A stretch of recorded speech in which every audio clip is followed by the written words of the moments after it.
Hello सबैजनामा नमस्ते। यदि तपाईँहरू पनि कम्प्युटर, ल्यापटप किन्ने सोचमा हुनुहुन्छ तर कम्प्युटर सम्बन्धी, टेक्नोलोजी सम्बन्धी त्यति धेरै ज्ञान छैन अनि कसरी राम्रो ल्यापटप किन्न सकिन्छ होला भन्ने चिन्ता गरेर सोच्दै हुनुहुन्छ भने यो भिडियो हजुरहरूको लागि हो। ल्यापटप किन्नुभन्दा अगाडि तपाईँहरूले सबैभन्दा पहिला सोच्नुपर्ने केही 3-4वटा महत्त्वपूर्ण कुराहरू भन्न गइरहेको छु जसले चाहिँ तपाईँलाई डिसिजन लिन ल्यापटप नयाँ ल्यापटप, टिकाउ ल्यापटप किन्न सहयोग हुन्छ भन्ने भरोसा आश गरेको छु। ल्यापटप किन्नुभन्दा अगाडि हजुरले आफूले आफूलाई क्वेसन सोध्नुहोस् अथवा आफ्नो के पर्पजको लागि, के कामको लागि आफूले ल्यापटप किन्न खोजिरहनु भएको छ त्यो बुझ्नुहोस्। यदि त्यो बुझ्नुभयो भने हजुरले त्यही अनुसारको बजेट छुट्याउन सक्नुहुन्छ र आफूले छुट्याइएको, म्यानेज गर्न सकिएको बजेटभित्रबाट चाहिँ बजारमा उपलब्ध बेस्ट ल्यापटप किन्न सकिन्छ। त्यसैले आफ्नो पर्पज के कामको लागि, जस्तो स्टुडेन्टको पर्पजको लागि, डकुमेन्टेसनहरू गर्नको लागि, पढ्नको लागि अथवा युट्युब भिडियोहरू हेर्नको लागि, नर्मल कामहरू गर्नको लागि छ भने त्यति बलियो र त्यति धेरै महँगो ल्यापटप किनिरहनुपर्छ जस्तो मलाई लाग्दैन।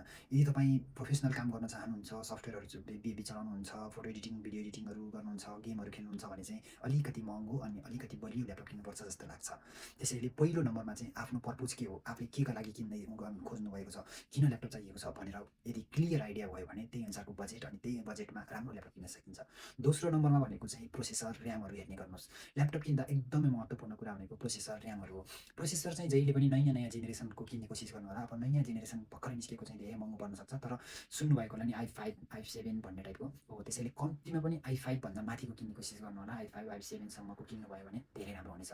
अनि ऱ्याम, हजुरको ल्यापटप कम्प्युटर स्लो गर्ने, फास्ट गर्ने स्पिड कतिको हुन्छ भनेर ऱ्यामले धेरै भूमिका खेल्छ। त्यसैले ऱ्याम पनि सकेसम्म बढी भएको किन्नु होला।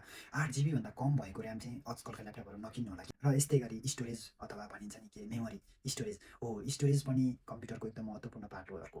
र स्टोरेज पनि दुई प्रकारका पाइन्छन्। पुराना पहिलाको ल्यापटपहरूमा चाहिँ एचडिडी र एसडिडी टाइपका धेरै हुन्थ्यो भने आजकल चाहिँ एसएसडी भन्ने टाइपको, एसएसडी टाइपको स्टोरेजहरू पनि आएको छ। र सकेसम्म मैले चाहिँ हजुरहरूलाई प्रिफर गर्छु कि एचडिडी चाहिँ लिँदै नलिनुहोस् र एसएसडीको 512 भन्दा माथि सकेसम्म मिनिमम 512सम्मको स्टोरेज भएको कम्प्युटर लिनुभयो भने हजुरलाई एकदमै टिकाउ र एकदम राम्रोसँग चल्नेछ।